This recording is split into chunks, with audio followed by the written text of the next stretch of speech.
السلام علیکم. آپ سب کا بہت بہت بہت شکریہ. آپ لوگ بہت بہت اچھے ہیں. آپ کی کامنٹس اور لائک نے یقین کریں میرا دن بنا دیا اور محنت وصول ہو گئی.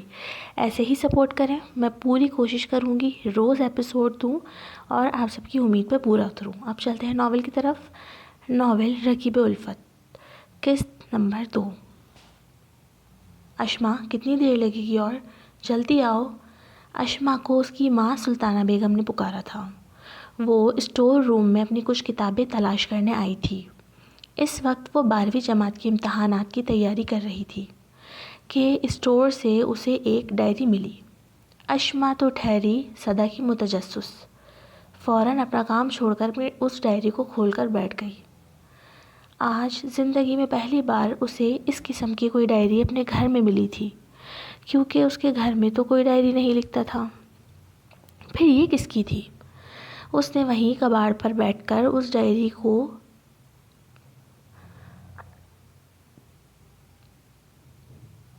پڑھنا شروع کیا. شروع میں تو اس کے لبوں پر مسکراہٹ آئی، لیکن جیسے جیسے وہ پڑھتی جا رہی تھی اس کے ماتھے پر 1000 بل پڑ رہے تھے. مما کی آواز پر اس نے فوراً وہ ڈائری اپنے دوپٹے میں چھپا لی، کجا کہ وہ دیکھ ہی نہ لیں، نہیں تو بڑی مصیبت آ جاتی. اور فوراً اسٹور سے باہر آ گئی. اس نے اسے مکمل پڑھنے کا ارادہ کر لیا تھا اور وہ اس ارادے کو رات کو پایۂ تکمیل تک پہنچانے والی تھی. ساری رات اس نے ان زخمی پیروں، تھکاوٹ سے چور جسم کے ساتھ کھڑے کھڑے گزار دی. اس استبل میں گھوڑے کم اور چوہے زیادہ تھے، جنہیں دیکھ دیکھ کر اشما کا خون خشک ہو رہا تھا. اللہ اللہ کر کے فجر کی اذان کی آواز اس کے کانوں میں پڑی. تھوڑی ہی دیر میں ریشم وہاں آ چکی تھی. چل میرے ساتھ، تیرے کام کا اور ہمارے آرام کا وقت شروع ہو گیا ہے. وہ اشما کو اپنے ساتھ حویلی کے اندر لائی اور کچن میں رکھے برتنوں کی طرف اشارہ کیا. چل شروع ہو جا. وہ صرف برتن نہیں تھے بلکہ برتنوں کا پہاڑ تھا. اشما کو نیند، بھوک، جسم میں درد جیسی بہت سی تکلیفیں لاحق تھیں، لیکن وہ جانتی تھی اس پر کوئی رحم نہیں کھائے گا. نہ وہ خود کو کوئی قابل رحم انسان کی طرح پیش کرنا چاہتی تھی. مقابلہ کرنا اس کی فطرت میں شامل تھا. یہی تو اس کی شخصیت کا خاصہ تھا. ہمیشہ سے ہی ایسی تھی وہ. نہ جھکتی تھی، نہ ہی اسے کوئی جھکا سکتا. اس کا ہرگز مطلب یہ نہیں تھا کہ وہ مغرور تھی. بس اس کی خود اعتمادی، ذہانت اور قابلیت ایسی ہی تھی کہ وہ جہاں جاتی ممتاز بن جاتی، بالکل جیسے محفل کی جان. اشما نے برتن دھونے شروع کیے تو اندازہ ہوا کہ وہاں کچن کا ہر چھوٹا بڑا برتن موجود ہے، یعنی ہر چیز کو دھونے رکھ دیا گیا ہے. اور تو اور بہت سے برتنوں پر مٹی لگی تھی، یعنی وہ برتن خاص طور پر گندے کر کے اس کے لیے رکھے گئے تھے. وہ خاموشی سے اپنا کام کرنے لگی. اشما، ریکھا اور جولی کینٹین میں بیٹھی کافی سے لطف اندوز ہو رہی تھیں. وہ اس وقت Harvard university of medical sciences میں موجود تھی، دنیا کی نمبر 1 میڈیکل انسٹیٹیوٹ، جہاں تعلیم حاصل کرنے کا لوگوں کا خواب ہوتا ہے. دنیا بھر سے بہت ہی کم لوگوں کو قابل اور گنے چنے لوگ ہی یہاں پڑھنے آ پاتے ہیں. اشما اپنی ذہانت اور خوش قسمتی سے یہاں بیٹھی تھی. اس کا پہلا سال تھا یہاں. ریکھا اور جولی اس کی کلاس فیلو تھی. بہت زیادہ ٹھنڈ ہونے کی وجہ سے انہوں نے کینٹین میں بیٹھ کر کافی پینے کا پلان بنایا تھا، نہیں تو وہ ہمیشہ ہی یونیورسٹی کے وسیع و عریض لان میں بیٹھ کر ہی کافی پیتے اور کچھ نہ کچھ پڑھتے بھی رہتے۔ امریکہ میں اشما کا کوئی جاننے والا نہ تھا سوائے ایک شخص کے جسے وہ دور دور سے جانتی تھی۔ یہاں کبھی اس نے اسے دیکھا نہیں، بس اس کے بارے میں سنا تھا کہ وہ یہاں کچھ کلاسز بھی دیتا ہے اور خود بھی پڑھ رہا ہے، لیکن ابھی تک ایک دوسرے کو دیکھنے کا اتفاق نہیں ہوا، جو اس کے نہ صرف ملک سے تھا بلکہ ایک علاقے اور ضلع سے بھی اس کا تعلق تھا۔ سید اکبر خانزادہ، انہوں نے ایک ہی اسکول میں تعلیم حاصل کی۔ اس کی واحد وجہ یہ تھی کہ ضلع بھر میں ایک ہی بڑا اور اچھا اسکول موجود تھا۔ سبھی جاگیرداروں اور وڈیروں کے بچے وہاں پڑھتے تھے۔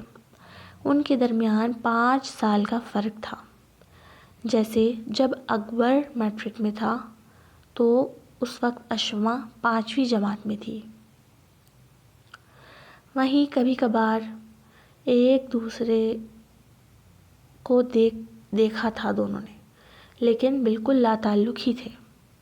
بس اسکول میں ہی دونوں اکٹھا پڑھے، پھر اعلیٰ تعلیم کے لیے دونوں ہی شہر گئے، لیکن فرق وہی تھا، 5 سال۔ اکبر نے اپنی ڈاکٹری کی ڈگری یہیں ہارورڈ یونیورسٹی سے حاصل کی، پھر وہیں امریکہ میں ہاؤس جاب کرنے لگا۔ اس وقت وہ یونیورسٹی کارڈیک اسپیشلائزیشن کے لیے آتا تھا۔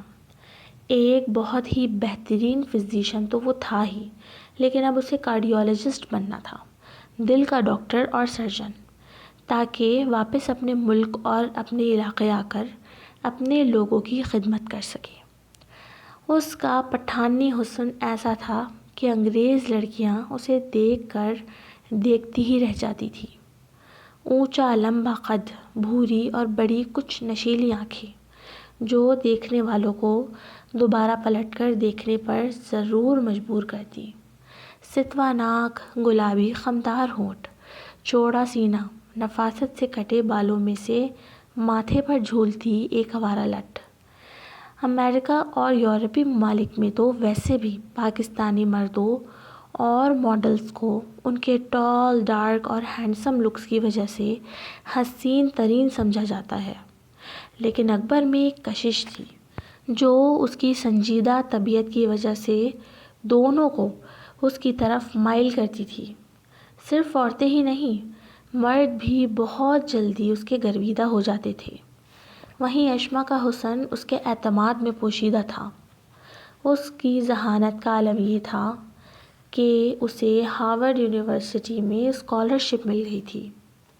ویسے وہ یہاں اپنے ذاتی پیسوں پر پڑھنا بھی افورڈ کر سکتی تھی، لیکن اس کو بہت زبردست اسکالرشپ مل چکی تھی۔ بڑی سی کالی چادر میں وہ خود کو چھپائے اپنی چاندی جیسی دمکتی رنگت اور نرم گفتار، میٹھی زبان، کھڑے نین نقش سے بہت جلد وہاں اپنے جیسی بہت سی ذہین لڑکیوں کو اپنا دوست بنا چکی تھی۔ جولی اور ریکھا اس کی روم میٹ بھی تھی اور کلاس فیلو بھی۔ اف یار، یہاں ایک بہت ہی ہینڈسم قسم کے اسسٹنٹ پروفیسر آئے ہیں، کاش کہ وہ ہماری بھی کلاس لیں۔ ریکھا، جو کہ ایک انڈین نژاد امریکی تھی، اس نے بڑے ہی چسکے لیتے ہوئے جولی سے کہا۔ دونوں ساتھ ایک ہی بیڈ پر دراز موبائل میں کوئی شو دیکھ رہی تھی، جبکہ اشما اپنی ٹیبل پر بیٹھی کسی پروجیکٹ پر کام کر رہی تھی۔ اس پارسا سے تو یہ بات کہہ نہیں سکتے، ہم ہی اس خوبصورت جوان شہزادہ نما ڈاکٹر کے خواب سجا لیتے ہیں۔ اشما کے کان اپنے ذکر پر کھڑے ہوئے۔ ریکھا کی بچی، تمہیں اندازہ ہے ایگزامز کتنے قریب ہیں اور تمہیں عاشقی معشوقی کی پڑی ہے، کچھ پڑھائی پر توجہ دے لو۔ اشما نے ذرا سا مڑ کر اسے ڈانٹا۔ او بس کر بہن، پورا دن ہو گیا پڑھتے پڑھتے۔ بات تو سن اشما، تجھے پتا ہے وہ پاکستان سے ہیں، پاکستانی بیوٹی، ہائے میں تو مر جاواں۔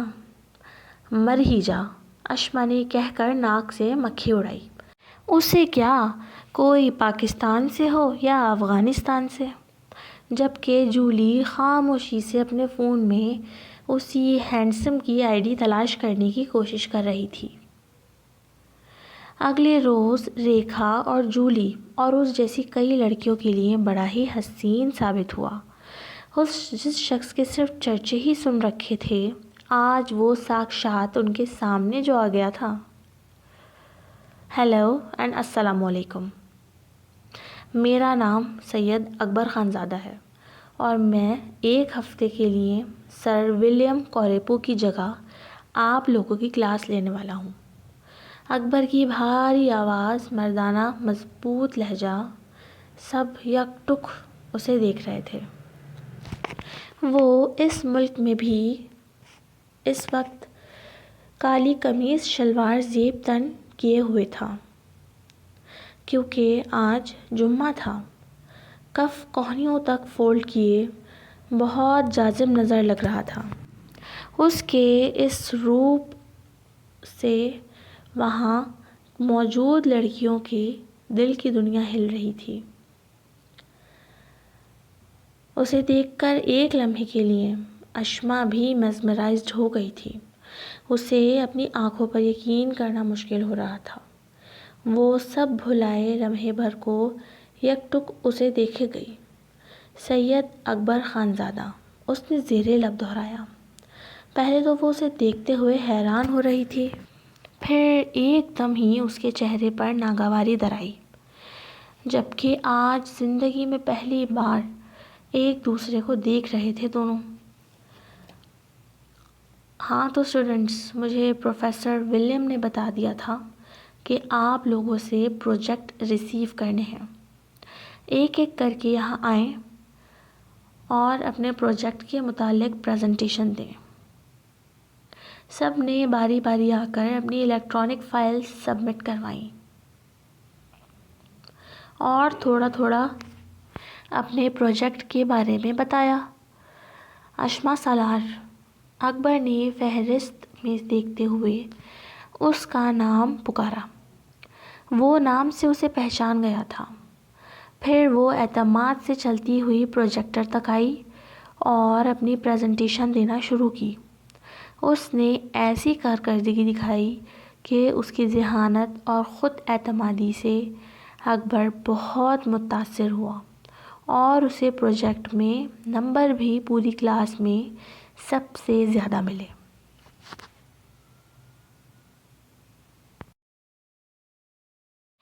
اگلی صبح دونوں حویلیوں میں ہو کا عالم تھا۔ حسن کے گھر اگر جوان موت ہوئی تھی تو سالار کے گھر سے اس کی جوان بیٹی کو ونی کیا گیا تھا۔ سلطانہ بیگم بس ہر وقت روتی تھی۔ سالار اور اشال بھی غم سے نڈھال تھے۔ البتہ فیضان کو ابھی تک گاؤں نہیں آنے دیا تھا سالار صاحب نے۔ وہ چاہتے تھے کہ مخالفین میں غم و غصہ ذرا کم ہو جائے تو ہی وہ فیضان کو لائیں گے، کیونکہ کوئی گارنٹی نہیں تھی کہ خون بہا میں ونی دینے کے باوجود بھی فیضان کو نقصان پہنچا دیا جائے۔ دوسری جانب حسن صاحب کی حویلی میں غم کے اندھیر ڈیرے تھے۔ رومان اور ارمان کزنز تھے۔ تقریباً ان کی شکل اور رنگ ایک جیسے ہی تھے۔ اس کی موت کا غم گھر کے ہر فرد کے دل پر پوری طرح چھایا ہوا تھا، یہاں تک کہ ملازمین بھی غمزدہ تھے، کیونکہ رومان اور ارمان ہر وقت شور مچاتے، ہنسی مذاق ہلا گلا کرتے، لیکن اب سارے گھر میں بس خاموشی کا راج تھا۔ اس خاموشی میں کانچ کے ٹوٹنے کی زوردار آواز نے مخل ڈالا۔ اشما جو فجر سے برتن دھو رہی تھی، اس کی تھکاوٹ سے چور کانپتے ہاتھوں سے ایک کانچ کا گلاس زمین بوس ہو کر ٹوٹ گیا تھا۔ اور چند لمحوں بعد ہی ساجدہ بیگم تک خبر پہنچ گئی اور وہ پھنکارتے ہوئے کچن میں داخل ہوئیں۔ حرامزادی، میرا کتنا نقصان کرے گی تو نے اور تیرے خاندان نے کیا مجھے تباہ کرنے کا ٹھیکہ لیا ہوا ہے؟ وہ اشما کے بالوں کو بے دردی سے جکڑے تھی اور پے در پے اس کے چہرے پر تھپڑ رسید کر رہی تھی۔ آنکھوں سے معلوم ہوتا تھا کہ خوب روئی ہیں۔ بیٹے کے غم میں وہ ہذیانی سی ہو کر رہ گئی تھی، لیکن یہ اشما کی خام خیالی تھی بس۔ انہوں نے اسے پوری طاقت سے اتنا مارا کہ وہ وہیں بے ہوش ہو گئی۔ اکبر اسی وقت مین لاؤنج ہوتا ہوا اپنے کمرے میں اوپر جا رہا تھا۔ وہ ساری رات ہی گھر نہیں آتا تھا، نہ جانے کہاں بیٹھ کر اپنا غم غلط کرتا، لیکن اس کے آنکھوں میں درد کی ایک داستان رقم تھی، بھائی کو اور اپنی محبت کو بیک وقت کھو دینے کی داستان۔ اس کی نظر اپنی ماں کے ہاتھوں پٹتی ہوئی اشما پر پڑی، لیکن وہ نظر بدل کر اپنے کمرے میں چلا گیا۔ پھر ساجدہ نے اپنی مرد مارو ملازمہ ریشم کو حکم دیا کہ وہ اسے گھسیٹتی ہوئی لے جائے اور ہستبل میں پھینک آئے۔ اشما بے سر و سامانی کے حال میں بے سدھ سی واپس استبل آ چکی تھی۔ اس گندے بھوسے پر پڑا اس کا وجود بھی کوئی خاک کا ڈھیر ہی لگ رہا تھا۔ اکبر کو کلاس لیتے اب 1 ہفتہ ہو چکا تھا، مطلب اب سر ولیم کے واپس آنے کا ٹائم تھا، لیکن اسٹوڈنٹس کی پرزور فرمائش پر اکبر کو ہی ان کی کلاس کے لیے پرماننٹ اپوائنٹ کر لیا گیا۔ ویسے تو اکبر کو کوئی خاص شوق نہیں تھا، لیکن پھر بھی اس نے اپنے اتنے بزی شیڈیول کے باوجود اس کام کی حامی بھر لی تھی۔ وجہ وہ نہیں جانتا تھا، لیکن بس اس کا دل اس کام کی طرف راغب ہو رہا تھا۔ آج بھی وہ معمول کی طرح ہی کلاس لے رہا تھا، لیکن 10 منٹ پہلے ہی اس نے چیپٹر کلوز کر دیا۔ تو اسٹوڈنٹس، آج ہم کچھ باتیں کریں گے۔ میں اپنے بارے میں آپ لوگوں کو بتاتا ہوں، آپ سب اپنے اپنے بارے میں باری باری مجھے بتائیں۔ میرا نام سید اکبر خان زادہ ہے، میرا تعلق پاکستان سے ہے، میں ایک ڈاکٹر ہوں اور کارڈیولوجی میں اسپیشلائزیشن کر رہا ہوں۔ میری ہابیز ہیں اس نے ایک لمحے کے توقف کے بعد بولا، گن شاٹ، ہارس رائڈنگ، باکسنگ۔ اس کے بات کرنے کا انداز اتنا شاہانہ تھا، اسے دیکھ دیکھ کر کلاس کی لڑکیاں آہیں بھر رہی تھیں۔ اب آپ لوگ بتائیں ایک ایک کر کے۔ کلاس میں سب نے اپنا تعارف کروایا، اپنے پسندیدہ مشغلے بھی بتائے، لیکن اب اشما کی باری تھی۔ وہ اپنے بارے میں بات نہیں کرنا چاہتی تھی، لیکن ناچار کھڑی ہو گئی۔ میرا نام اشما سالار ہے، پاکستان سے ہوں میں، وہ کہہ کر خاموش ہو گئی۔ اکبر قدم قدم چلتا اس کی بینچ تک آیا۔ اور اشما، کیا پسند ہے آپ کو؟ یہ بات اس نے اردو میں کہی، باقی سب باتیں انگلش میں ہی ہوئی تھی۔ پڑھنا پسند ہے، اس نے بیزاری سے کہا، جیسے وہ اسے ٹالنا چاہتی ہو۔ وہ اتنے دن سے نوٹ کر رہا تھا، نہ جانے کیوں وہ اس قدر روڈلی اور اکھڑی اکھڑی سی رہتی تھی، جبکہ اکبر کو وہ بہت اچھی لگی اپنی خود اعتمادی اور ذہانت کی وجہ سے۔ Okay students, class is now over, you all may go now. اب آپ سب جا سکتے ہیں۔ بیل کی آواز پر ہی اکبر نے اعلانیہ کہا اور کلاس سے چلا گیا۔ اسٹاف روم آ گیا تھا۔ وہ مسکرا رہا تھا۔ اس کے ذہن کے پردے پر اشما سالار کی تصویر تھی۔ ایک نافہم سی کشش تھی اس لڑکی میں جو اسے اپنی طرف راغب کر رہی تھی۔ پر کیا؟ اکبر نے خود سے سوال کیا۔ شاید ہم ایک ملک اور ایک علاقے سے ہیں۔ اس نے خود سے ہی اخذ کر لیا تھا۔ پھر اس کی اپنی کلاس کا ٹائم ہو گیا۔ To be continue AW Urdu novels, don't copy my novel.